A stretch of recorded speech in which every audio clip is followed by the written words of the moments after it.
There's simply way fewer women online than there are men. And that plays out in the nature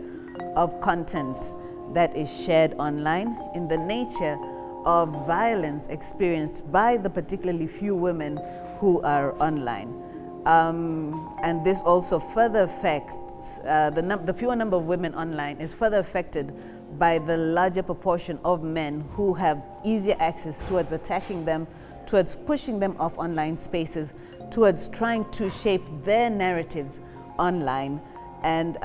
thus affecting the whole dynamic of what we're trying to get at in terms of having a fair, inclusive, and accessible internet, not only in Uganda but across the board. So at a media level, we've had interactions with parliamentarians, we've had interactions with journalists, human rights defenders, technologists, just to understand what can we do in each of our own special capacities to address the dynamics that women face in online spaces. So as journalists, how can we report better on some of these issues, that we're not skewing the story to make it seem like the woman is indeed responsible in instances when she's actually the victim and needs a whole lot more support than ridicule. What are we as media doing in that respect? What are we as police doing in ensuring that when a woman comes to report a cybercrime, that we are addressing her with the necessary respect and